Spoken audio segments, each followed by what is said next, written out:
What's up, guys?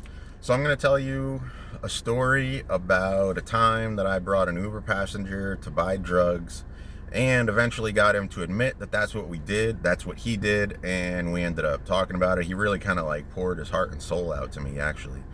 But it was an interesting experience. I'm going to tell it in a way so that you guys will know what happened and kind of like what I was thinking along the way.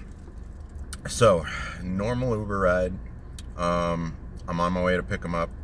There's multiple stops on the trip. So for those of you that don't know, for Uber rides as a passenger, you can get a ride that has multiple stops. I pick you up, we go somewhere, you get out of the car, I park, I wait for you, you get back in, we go somewhere else.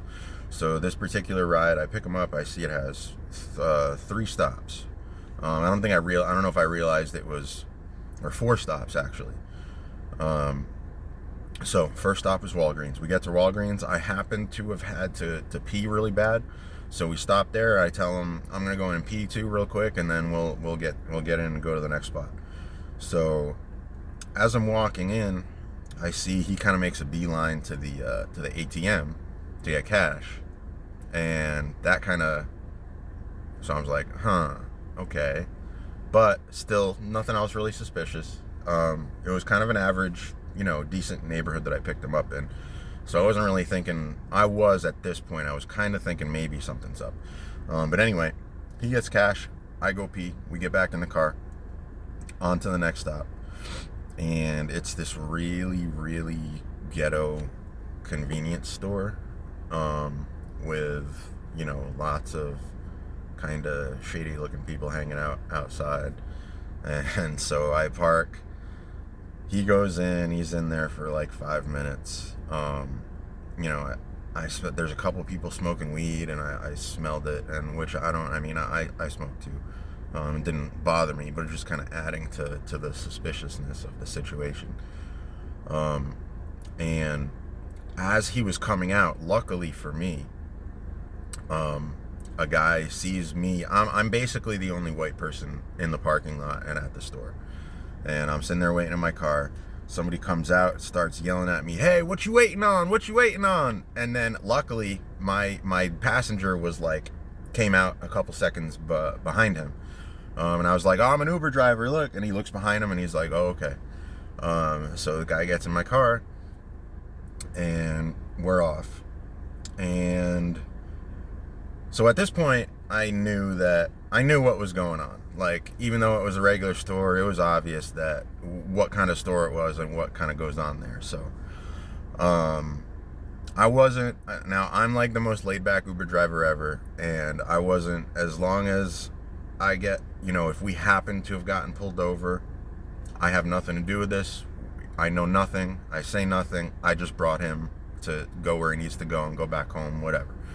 So that's just my mindset for these kind of situations.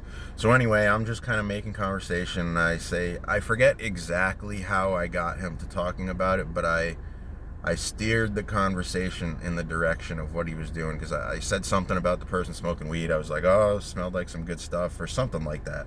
And then eventually, like I said, I don't remember exactly what words were said leading up to this, but eventually the guy admitted that he brought drugs in my car, and he was buying crack. And then he, like I said before, he kind of like poured his heart and soul out to me and started telling me about how he pays his rent, and then after that, or his mortgage, I don't remember if it was mortgage or rent, but after that, it's like almost every cent that he has goes to crack. He's like, "Sometimes I don't even have money for food, and I've been doing this so long, I can't stop. It drives me crazy. I don't know why I do it." Like, just all the regular addict stuff. And if you look at any of my other videos, I'm a drug addict too. So I knew where he was coming from, and I knew how he felt, like exactly how he felt. And I kind of, when I was, conversation was going back and forth, but I was telling that to him, like, "Yeah, man, I know how you feel." And then, I dropped him off, and that was it. And, that night, I thought about that dude and kind of was wondering, where he was, what he was doing, how he was feeling, and that kind of thing. And I still think about that guy once in a while. And I tried to tell him, you have to find stuff to kind of make you happy and occupy your time, and something to strive to be better at, and those kind of things, because those are the sort of things that have worked for me. But and I dropped him off and kind of wished him well, and that was it. I shed a tear or two for this guy, because I really felt for him. And anyway, just wanted to throw that story out there. Like I said before, that's a lot of what this channel is going to be, is just kind of crazy, funny, entertaining stories. And I'm just trying to get used to talking on camera, all that kind of thing. So anybody has some insight, comments, anything you want to say, drop it in the comments below. I'm going to do my best to reply. I'm going to have some free time today, so if there are any comments, I'll definitely answer them. And there's some comments on my other video that I haven't answered yet. I'm going to get around to that. But anyway, hope you guys have a good day. Stay safe. Be well.